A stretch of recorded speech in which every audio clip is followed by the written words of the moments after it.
So we all saw on Saturday night Richard Arnold meeting Manchester United fans at the pub. The conversations have been made public on Twitter, filming. There's also clips and quotes out from Richard Arnold. So we're going to have a look at what exactly Manchester United CEO does, how his structure is different to that of Ed Woodward, and what Saturday's meeting means for him going forward and his relationship with the fans.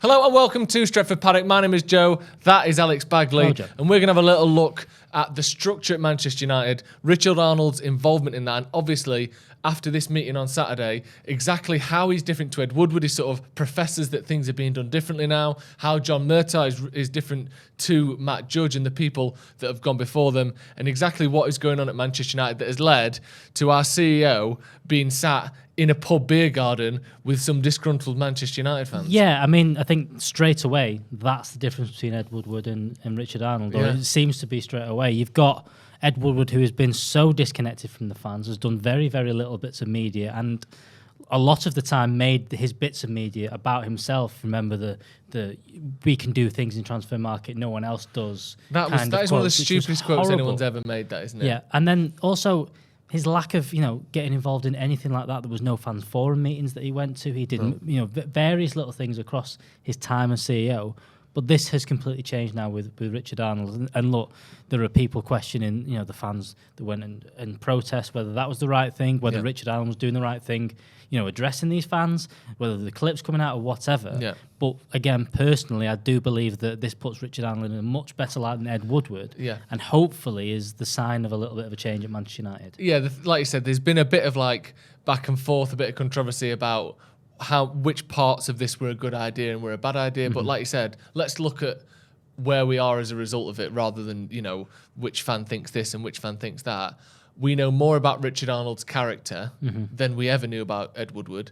And I know this is just going to sound stupid, but even just the way he speaks, Ed Woodward always sounded like a sort of posh, light bulb-headed robot. Yep. Like he seemed like this sort of money-making, dithering sort of.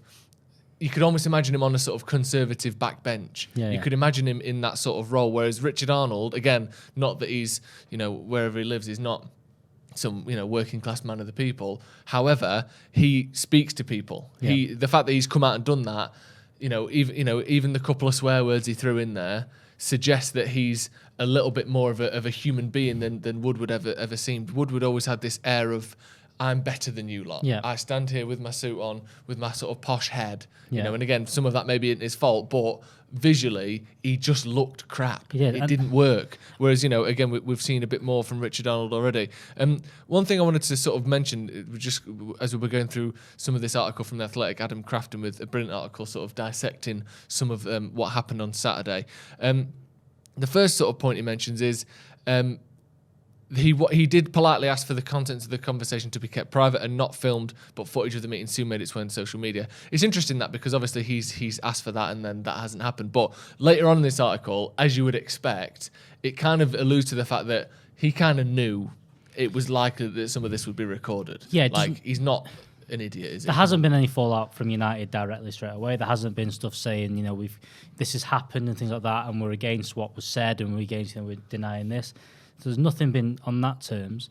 And, these clips have gone out and there's people arguing whether it should or shouldn't have been done.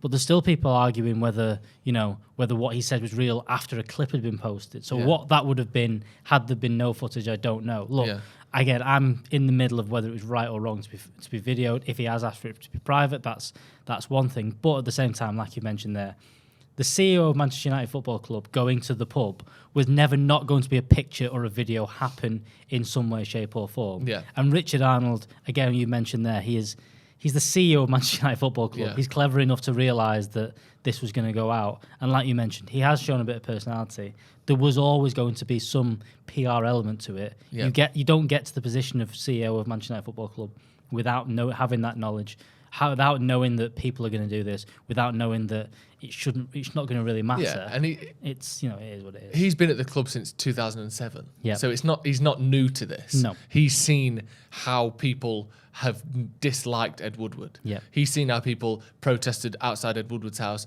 and I think if he'd have come for a pint that day, it wouldn't have ended with him chatting, it would have ended with him getting sort of his head kicked in. Yeah. But that's the difference. You have to start the right way. So let's have a look at some of the structure at Manchester United and how that's changed. Previously, Ed Woodward was the executive vice chairman, which even just that title is annoying because no one else has that. That's the title he gave himself.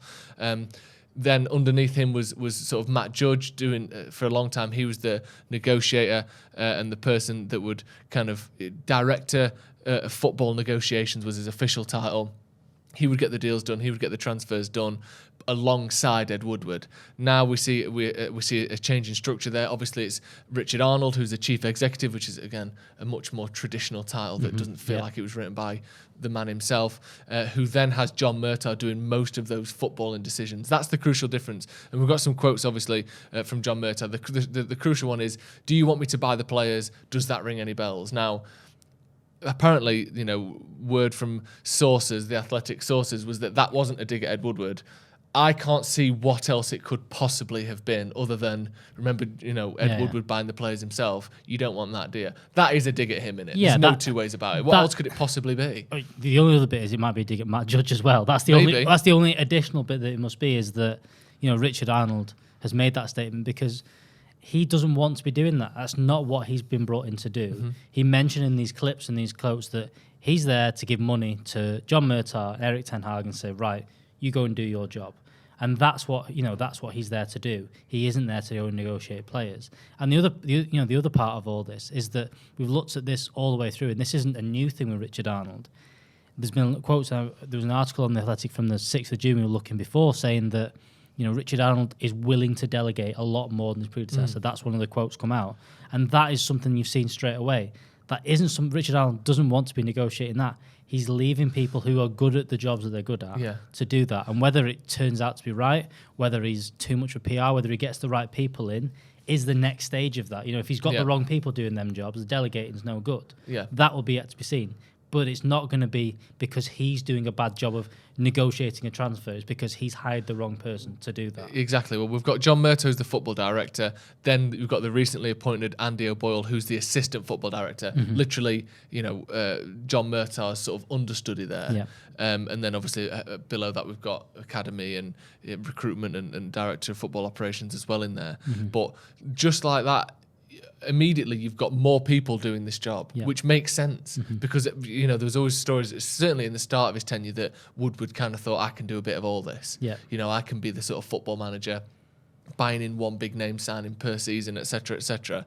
Well, now the equivalent of Woodward, which is Richard Arnold, is basically saying, and literally does say, we've got people doing this. I've got some quotes that he talks about John Murtaugh here and the role that John Murtaugh has.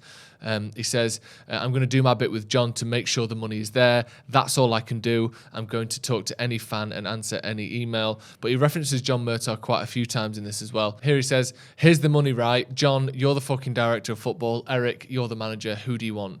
And then that's when he goes on to say, do you want me to buy the players? Doesn't that ring a bell? He also says, money is not a consideration in who we want. It's if the manager wants him, that they've actually done the work on looking if he's a great player. Is the budget 100 or is it 200 in terms of millions of pounds? We've blown through an enormous amount of money this summer. The money and the manager and the director of football wants is there. So that's the crucial thing. He said, yes, we've blown through a shitload of money, but there is more, and John Murtaugh and Erik ten Hag are going to decide who it's spent on. That is a massive change, at least from the early days of Ed Woodward and Matt Judge, who kind of saw themselves, no pun intended, as judge, jury and execution in terms of transfers. Yeah, there was always that. Again, the Mourinho era kind of summed this up, where Mourinho went and asked for players and got told no. Who do you want? You wanted Boateng, you wanted Harry Maguire. Perisic, you wanted Harry Maguire. It got none of them. Yeah, and to end up with Perisic now at Tottenham, which he could have been at Manchester United for this length of time. You got someone like Harry Maguire who ended up at United. Even just the fact that Maguire ended up at United, but a year after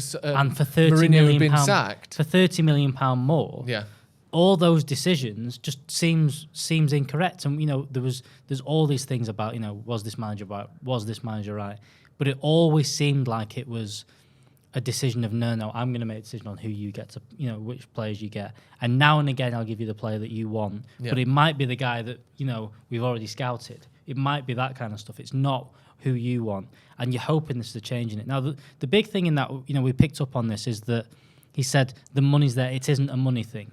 Now, that can be taken in a couple of ways, because, of course, it's a money thing, because Yeah. there isn't an unlimited amount of money. No, That and if is they went, clear. Frankie de Jong, well, you said that there's no money problem, 400 million. We're not going to go, yeah, we've got unlimited money. Like, Yeah. he doesn't mean that, obviously. What does he mean, do you think? He does what I think what he means is the negotiation that we're doing for Frankie de Jong now, which is the thing that's in the news and all this, is that it isn't about us saying we can't afford to spend the 75 million that Barcelona want. It's more the fact that, and I think John Murtaugh's kind of torn between this a little bit as well, is that we need to get the player for the right price and not overspending.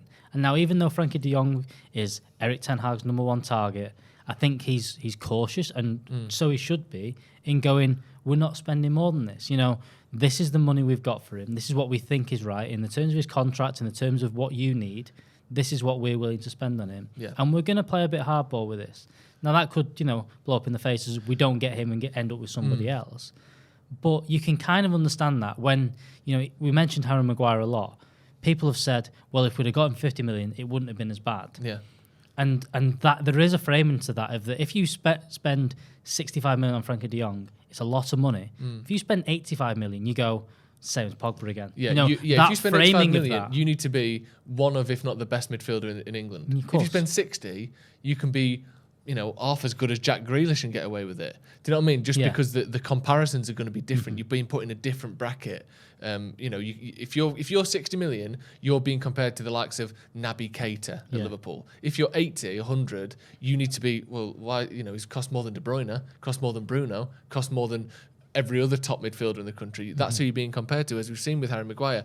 I think John Murtaugh's in a bit of a tricky situation here, because I think he's torn, or he's sort of got three big things on his mind. The first one is he doesn't want to look like Ed Woodward.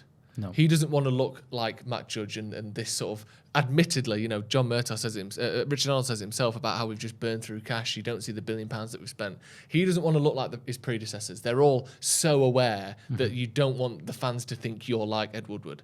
So he's worried about taking a long time with this deal. He's also worried about getting ripped off. Because like you said, the Maguire deal, I've sat here and defended Maguire plenty of times, but he cost too much. Yeah, it's not his fault, yeah. but he's a £50 million defender, and we paid 80 for him.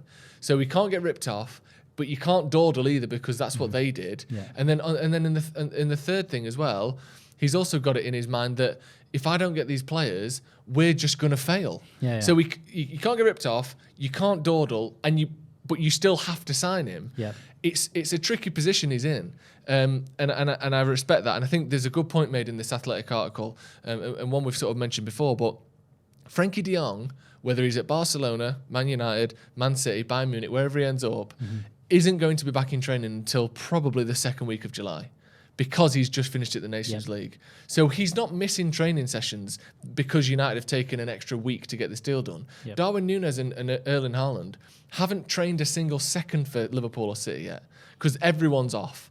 So, if we get this deal done in the next week or two, Haaland, Núñez, Perisic, every single signing across Britain pretty much are all returning to training on the same day. No one is at an advantage or disadvantage. I think we need a little bit of patience in terms of pre-season starts in 2 weeks.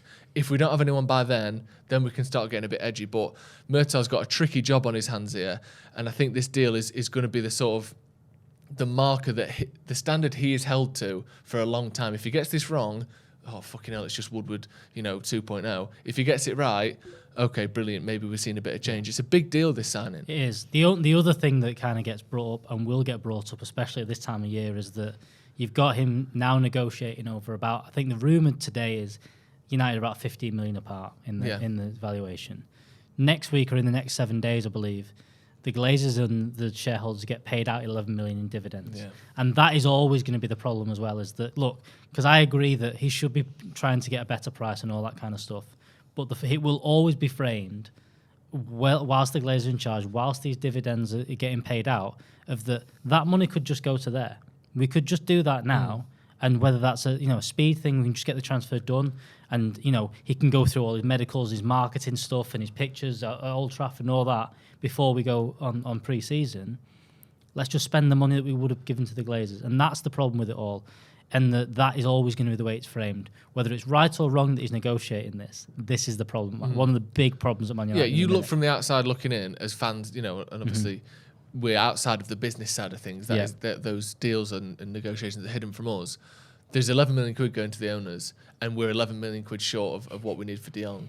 That makes too much sense and causes too much anger to be ignored. Especially when the history of them is they might not be related, but United are likely to report losses again this season, or certainly hugely decreased profits. We're also still 500 plus million in debt because of them, and they've taken out £1 billion in debt restructuring and dividends over the last 15 years. It's just shit, and they're always going to be up against that. Assuming Richard Arnold, assuming he's even good at his job, I don't know. He might not be any good. John Murtaugh, like you said, they might not be any good. Andy O'Boyle, who knows how good they are.